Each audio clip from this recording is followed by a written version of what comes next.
Hey all you cool cats and kittens, today we're going to be covering section 11.3 on neurons.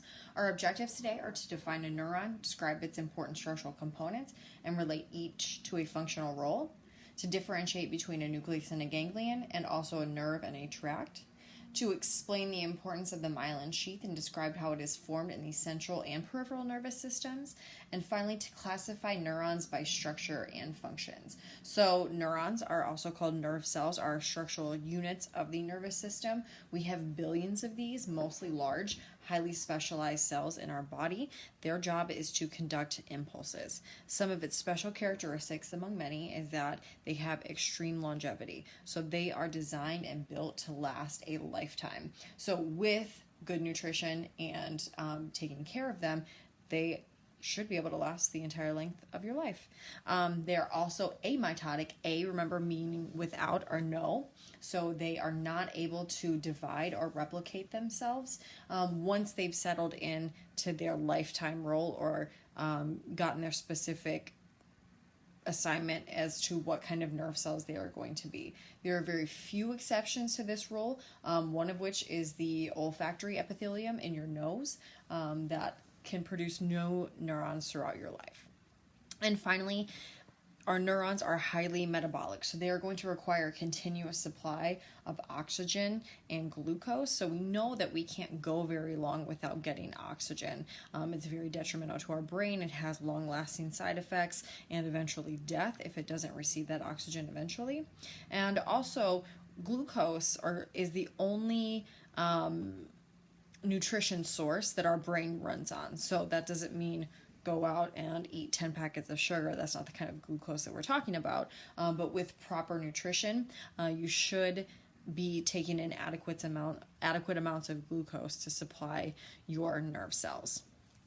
And then finally, all of our neurons have a cell body and one or more processes. So remember, processes are extensions of something. So in this case, we're either talking about dendrites or axons. So these cell bodies are also called soma or perikaryon. So soma in Latin means body. Peri we know means around, and kary means nucleus, or around the nucleus. So they are going to be the biosynthetic center of our neuron. They're going to make proteins, make membranes, and other chemicals. They have a lot of the same organelles that most other cells have. They have a rough endoplasmic reticulum. It has chromatophilic substance, or in this case, Nissl bodies, which are specialized in the nerve cells only. Okay, they contain a spherical nucleus with a nucleolus, just like most of our other cells. And in most neurons, plasma membrane is part of a receptive region, so they help to actually bring information in from other neurons. So most neuron cell bodies, are located in the central nervous system. So we learned in the previous sections that the central nervous system is made up of our brain and spinal cord. So nuclei are clusters of these cell bodies in the central nervous system, and ganglia are clusters of these cell bodies in the peripheral nervous system. So remember, in the periphery, so the nerve cells that are in our limbs or anything coming off of the spinal column. Fun fact, ganglion is Latin for knot on a string or swelling, if that will help you remember anything at all. Okay, so neuron processes. So we know processes are going to extend from the body. They're arm-like here. The central nervous system contains both neuron cell bodies and their processes. However, the peripheral nervous system is mainly these neuron processes. So bundles of neuron processes in the central nervous system are tracts, and bundles of neuron processes in the peripheral nervous system are nerves. So if you've noticed, one thing between this slide and the previous is that whether it's in the CNS or in the PNS, they are going to have different names. So other two types of processes, I spoke earlier about these, are dendrites and axons. So here's a little chart to help you remember. A nucleus is going to be collection of cell bodies in the central nervous system. Ganglion are going to be a collection of cell bodies in the peripheral nervous system. Tracts are going to be axons in the central nervous system, and nerves are these bundles of axons in the peripheral nervous system. Okay, so if we're actually looking at the structure of a motor neuron, you can see here we have the dendrites. They look like branches on a tree, or these arm-like processes that are going to be taking in information. So they're actually going to be receiving that information. It's going to come down through the cell body here and out of this axon hillock. What's going on?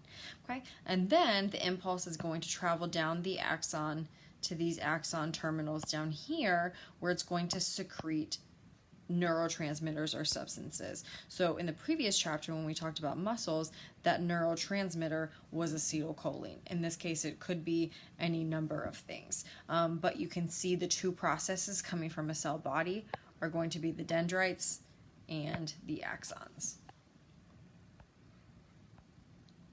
Okay, so these dendrites are motor neurons, so nerves that produce action contain thousands of short, tapering, branched dendrites. Okay, so they are going to be the receptive or the input region of the neuron, and they are going to convey their messages towards the cell bodies.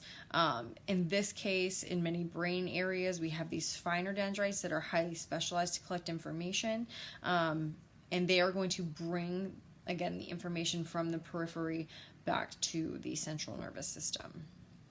If we look at a dendrite or a dendritic spine under a microscope, you can see all these long arm-like projections coming from the cell body. So they're bringing information in.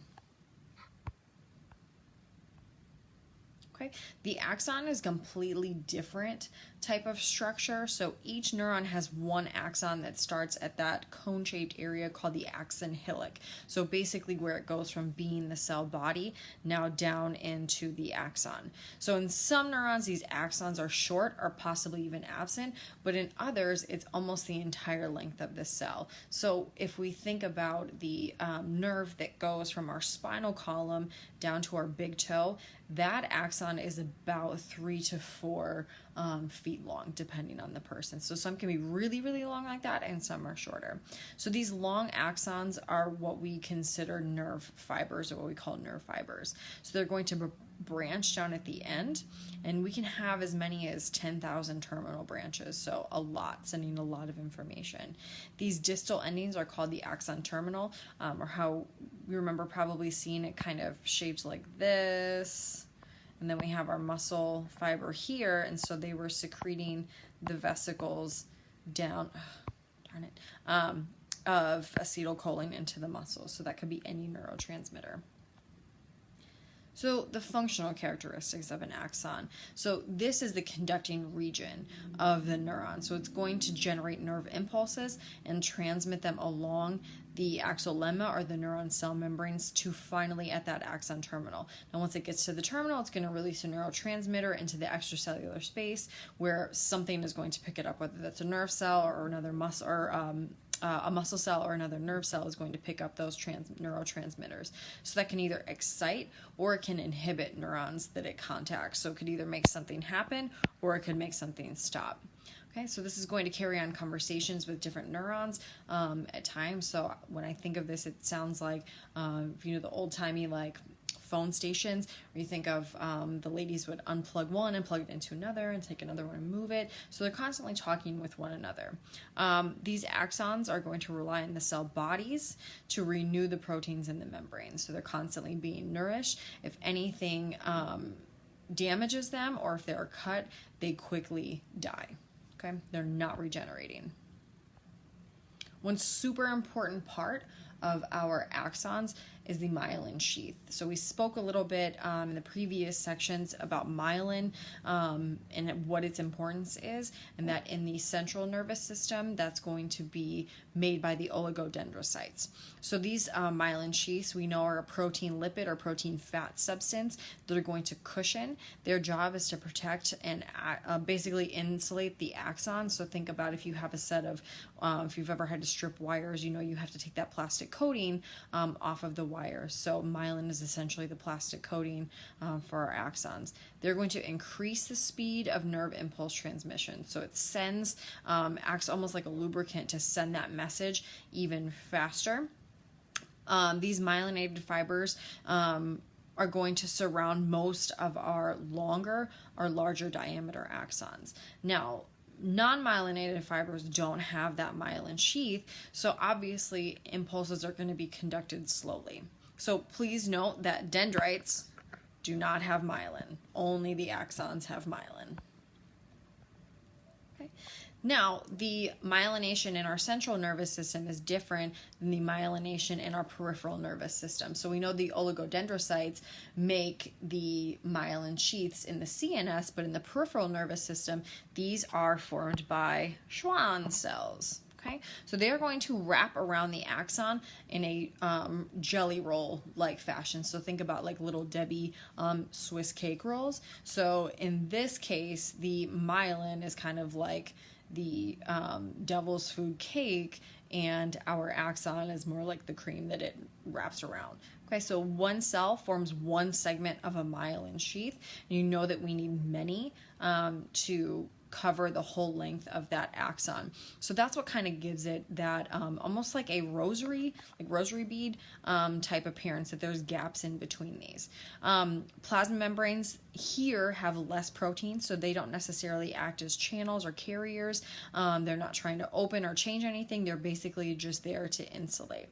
They also have interlocking proteins with one another. So if you have one myelin sheath right next to one, or one Schwann cell right next to another, these proteins kind of act like a Velcro to help hold the two together, which will transmit the message faster, but also give that some support. Okay, so if we look at one Schwann cell, so we can see the nucleus here, it's going to wrap around and coil super, super, super tightly around our axon. So in this one right here, the third picture, you can see that's wrapped around many, many, many times. So it's a tight wrapping. It's going to support it and also help to conduct those nerve impulses quickly. And if we look at a peripheral nervous system nerve fiber under myelination, you can see that the axon is here in the middle, and then this really thick, dense myelin sheath around the outside.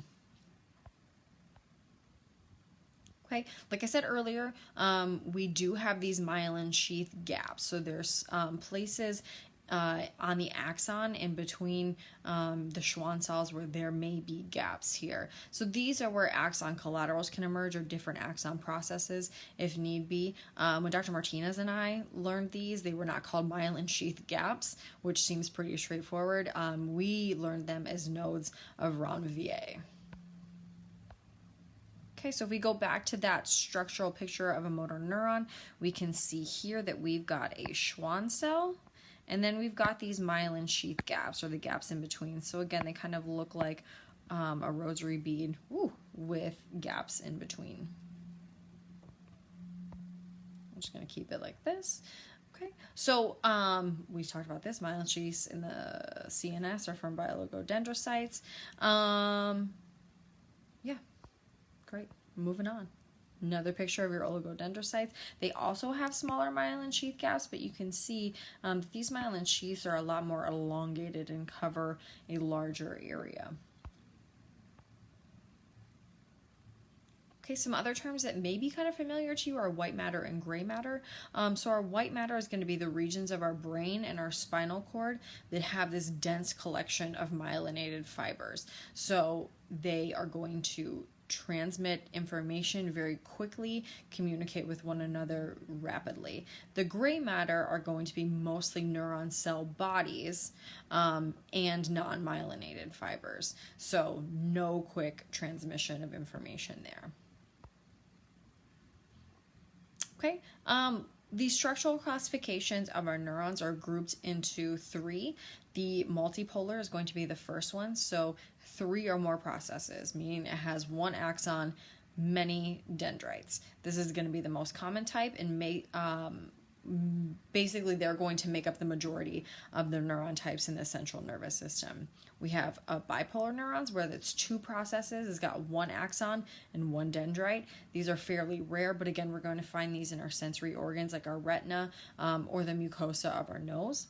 And then finally we have unipolar. So we might also call these pseudo unipolar because they kind of look like it should be considered two, but it basically looks like a T. So it's got two processes at one end and a very small cell body in the middle.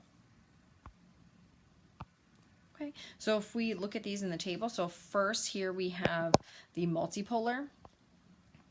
So one cell body, a lot of dendrites, so lots of poles, and then axon here.